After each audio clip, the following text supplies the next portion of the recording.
नमस्कार। ओम नमो भगवते वासुदेवाय। आमर ही आध्यात्मिक आलोचनाकू समस्तंकु स्वागत। आजी आमे श्रीमद् भगवद गीतारू एक एपरी श्लोक उपरे कथा हेबाकू जाउछु जहाकू माने कर्मयोगर एक संपूर्ण मानुआल बोली कहिले भूल हेबनी। एहा केवल अर्जुनंक पाई नुहे बरंग आम समस्तंक पाई आमर दैनंदिन जीवन रे युद्ध पाई एक प्रैक्टिकल गाइड। आमे कथा हेबा तृतीय अध्याय कर्मयोगर 30तम श्लोक विषय। निश्चित भावरे आउ देखंतु एही गोटिय श्लोकरे भगवान श्रीकृष्ण कार्य करिवार सेही दिव्य सूत्र देइछंती जा केवल सफलता आनेनी बरम काम भितरे रहिकी भी मनकू केमिति शांत स्थिर आउ चापमुक्त रखा जाई पारिबो से रहस्य भी खोली दिए। एहा एका संगरे मनोवैज्ञानिक आउ आध्यात्मिक। हाँ, तेणु एहार गभीरता को ठीक भावे बुझिबा पाई आमर अनुरोध आपण माने एही आलोचना को शेष पर्यंत सुनंतु। आमे चेष्टा करिबु एहार प्रत्येक दिगकू आजिर परिप्रेक्षीरे रखिबाकू आउ हाँ एई भली ज्ञानपूर्ण आलोचना पाई आम चैनल को सब्सक्राइब करिबाकू मध्यम भूलिबेनी। चलंतु आरंभ करिबा। प्रथमे मु मूल संस्कृत श्लोकटी को पाठ करूछि। मयि सर्वाणि कर्माणि सन्न्यस्या अध्यात्म चेतसा निराशीर निर्ममो भूत्वा युध्यस्व विगत ज्वरः। बहुत सुंदर। एहर एक सरल अर्थ जदि देखिबा भगवान कहुचंती हे अर्जुन निजर सबु कर्म को मोठारे समर्पण कर आध्यात्मिक चेतनारे स्थित हुओ फलर आशा आउ ममता छाड़ी दियो आउ मनरु सबु संताप दूर करी निज कर्तव्य माने युद्ध कर। एबे आसुंतु एहार गभीरता को टिके खोजिबा। प्रथम पद हेला मयि सर्वाणि कर्माणि सन्न्यस्य सबु कर्म मोठारे अर्पण कर। एइटा शुणिले प्रथमे मन को आसे एहार माने कोन सबु काम छाड़ी देबा। हाँ एटा एक स्वाभाविक प्रश्न किंतु एठी समर्पणर अर्थ कर्म त्याग करिबा आदौ नुहे बरं कर्तापणर जो अहंकार अछि ताकू त्याग करिबा। सबु समस्यार मूल तो सेठी सेही भावनाटा मु करूछि ठीक एही मु ही चाप भय आउ बंधन आणे। जेतेबेले आमे भाबु जे कर्मर प्रेरणादाता ईश्वर आउ आमे खाली गोटे माध्यम सेतेबेले कर्मर भार आउ आम उपरे रहेनी कर्मटा गोटे पूजा पालिटी जाए। अच्छा एहाकू टिके आहुरी स्पष्ट करिबा।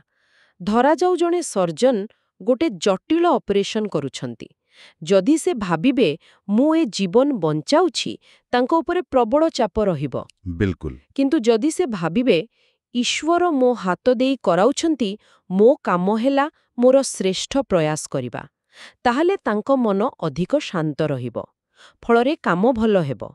एहा ही कोन से समर्पण। संपूर्ण ठीक उदाहरण। एठी आउ गोटे गभीर स्तर भी अछि जो माने आहुरी जानिबाकू चाहन्ते। एहा केवल मु करूछि भाव छाड़िबा नुहे बरं एहा बुझिबा जे प्रकृतिर जो तिनी गुण अछि सत्व रज तम सेई माने ही सबु काम करूछंती। आम शरीर मन सबु सेई गुणर खेल। आत्मा तो प्रकृतरे अकर्ता। जेतेबेले जणे एही ज्ञानरे स्थित हुए समर्पणटा आउ चेष्टा करिबाकू पड़ेनी सेटा आपे आपे आसी जाए। ठीक अछि।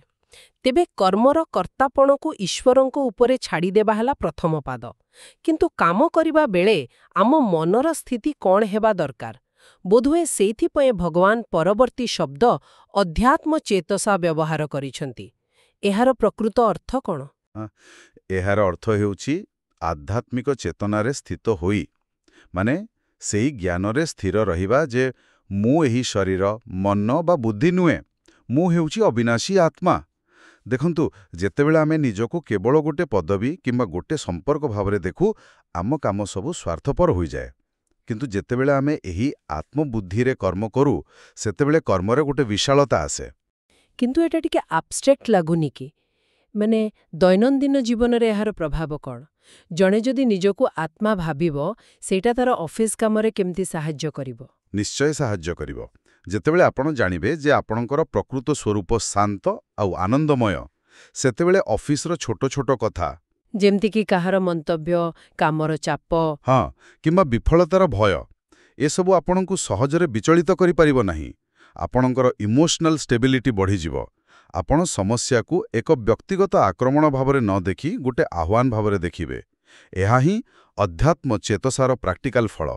एबे बुझा पड़ुची ତାପରେ ଆସୁଛି ସବୁଠୁ ଚର୍ଚ୍ଚିତ ଆଉ ସବୁଠୁ କଷ୍ଟକର ଅଂଶ ନିରାଶୀ ଏବଂ ନିର୍ମମ ଫଳର ଆଶାରୁ ରହିତ ଆଉ ମମତା ରହିତ ହୋଇ। ଏଇଟା ଶୁଣିବାକୁ ବହୁତ ଆଇଡିଆଲିଷ୍ଟିକ୍ ଲାଗୁଛି। ବିନା ମୋଟିଭେସନରେ କିଏ କାହିଁକି କାମ କରିବ? ଏହା ହେଉଛି ଗୀତାର ସବୁଠାରୁ ଭୁଲ ବୁଝାଯାଇଥିବା ସିଦ୍ଧାନ୍ତ। ଭଗବାନ କୃଷ୍ଣ କେବେ ବି ମୋଟିଭେସନ ବିରୁଦ୍ଧରେ ନାହାନ୍ତି।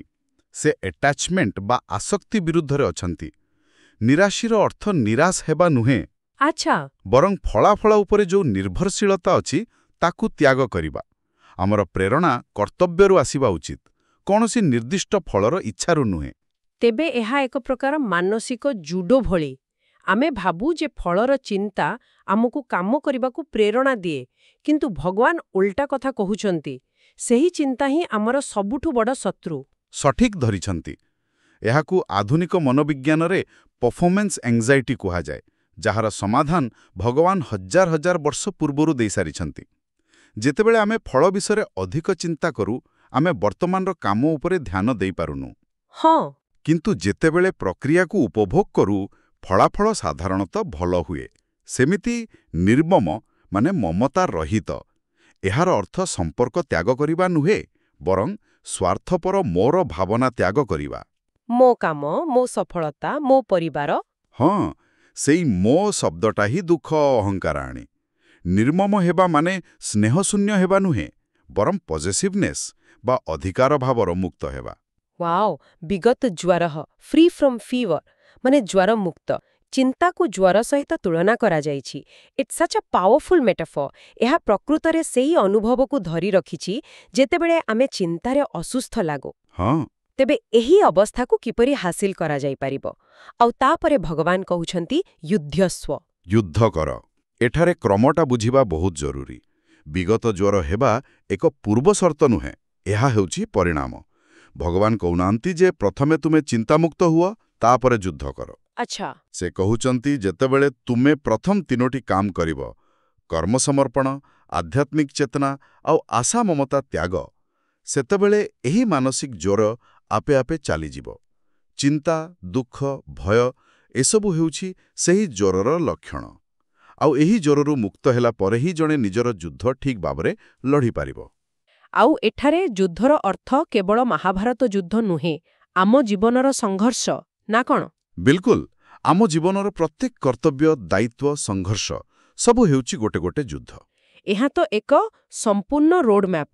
କିନ୍ତୁ ଏସବୁ ଶୁଣିବାକୁ ଯେତେ ଭଲ ଲାଗୁଛି, ବାସ୍ତବ ଜୀବନରେ ପ୍ରୟୋଗ କରିବା ସେତେ ସହଜ ନୁହେଁ। ଧରାଯାଉ ଜଣେ ସଫ୍ଟୱେୟାର ଇଞ୍ଜିନିୟର। ହଁ। ତାଙ୍କ ପାଖରେ ଏକ ପ୍ରୋଜେକ୍ଟର ଡେଡଲାଇନ୍ ଅଛି ଆଉ ତାଙ୍କ ଉପରେ ପ୍ରବଳ ଚାପ। ସେ ଏହି ଶ୍ଲୋକକୁ କେମିତି ବ୍ୟବହାର କରିବେ? ବହୁତ ଭଲ ପ୍ରଶ୍ନ। ସାଧାରଣତଃ ସେହି ଇଞ୍ଜିନିୟର କ'ଣ ଭାବିବ? ଯଦି ମୁଁ ଡେଡଲାଇନ୍ ମିସ୍ କରେ, ମୋ ପ୍ରମୋସନ୍ ଅଟକିଯିବ, ମୋ ମ୍ୟାନେଜର କ'ଣ କହିବେ?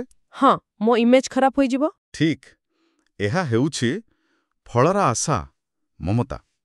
ଆଉ ତାର ପରିଣାମ ହେଉଛି ମାନସିକ ଜ୍ୱର। ଏବେ ଗୀତା ଅନୁସାରେ ଚିନ୍ତା କରନ୍ତୁ। ସେ ଭାବିବେ, ଏ କାମ ମୋତେ ମିଳିଛି, ଏହା ମୋର କର୍ତ୍ତବ୍ୟ, ଫଳ ଈଶ୍ୱରଙ୍କ ହାତରେ, ମୁଁ କେବଳ ମୋର 100% ଦେବି।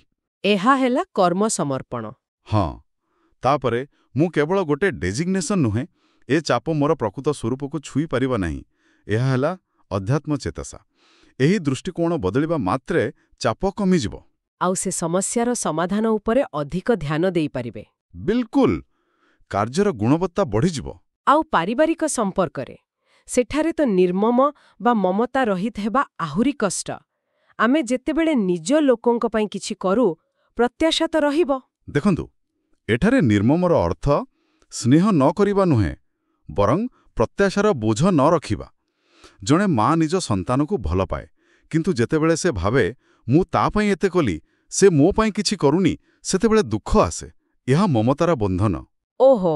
କିନ୍ତୁ ଯଦି ମା ଭାବିବ ସନ୍ତାନର ଯତ୍ନ ନେବା ମୋର ଧର୍ମ, ମୋର କର୍ତ୍ତବ୍ୟ, ତେବେ ସେହି କାମରେ ହିଁ ତାଙ୍କୁ ଆନନ୍ଦ ମିଳିବ, ଫଳରେ ନୁହେଁ। ସେତେବେଳେ ସମ୍ପର୍କଟା ବୋଝ ନୁହେଁ, ବରଦାନ ପାଲଟିଯାଏ। ଏବଂ ଛାତ୍ରମାନଙ୍କ ପାଇଁ ପରୀକ୍ଷାର ଭୟ ତ ସବୁଠୁ ବଡ଼ ଜ୍ୱର। ଛାତ୍ରମାନଙ୍କ ପାଇଁ ଏହା ଏକ ସଞ୍ଜୀବନୀ। ଅଧିକାଂଶ ଛାତ୍ର ପାସ୍, ଫେଲ୍ କିମ୍ବା ଭଲ ଖରାପ ମାର୍କର ଚିନ୍ତାରେ ପଢ଼ନ୍ତି। ଏହି ଭୟ ଯୋଗୁଁ ସେମାନେ ଯାହା ପଢ଼ନ୍ତି ତାହା ବି ଭୁଲିଯାଆନ୍ତି। ହଁ, ଏଇଟା ହୁଏ। କିନ୍ତୁ ଯଦି ଜଣେ ଛାତ୍ର ଭାବେ ଜ୍ଞାନ ଆହରଣ କରିବା ମୋର କର୍ତ୍ତବ୍ୟ, ଫଳ ଯାହା ବି ହେଉ, ତେବେ ପଢ଼ିବାଟା ଗୋଟେ ତପସ୍ୟା ହୋଇଯାଏ। ପରୀକ୍ଷାର ଭୟ କମେ, ଏକାଗ୍ରତା ବଢ଼େ।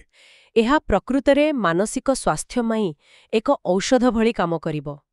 ଆଜିକାଲିର ଚାପଗ୍ରସ୍ତ ଜୀବନରେ କାର୍ଯ୍ୟ ଆଉ ଚିନ୍ତା ଭିତରେ ଗୋଟେ ସନ୍ତୁଳନ ରକ୍ଷା କରିବା ଶିଖାଉଛି। ସମ୍ପୂର୍ଣ୍ଣ ସତ୍ୟ। ଏହାକୁ ଆପଣ ସ୍ପିରିଚୁଆଲ ଡିଟାଚ୍ଡ ଏଙ୍ଗେଜମେଣ୍ଟ କହିପାରନ୍ତି। କାମରେ ପୂରା ଲାଗି ରୁହନ୍ତୁ, କିନ୍ତୁ ମନ ଭିତରେ ଶାନ୍ତ ରୁହନ୍ତୁ। ଏହି ଶ୍ଲୋକ କହୁଛି ଯେ ଆମର ପ୍ରତ୍ୟେକ କାମ ଯଦି ଠିକ୍ ମନୋଭାବରେ କରାଯାଏ, ତେବେ ତାହା ଯୋଗରେ ପରିଣତ ହୋଇପାରିବ।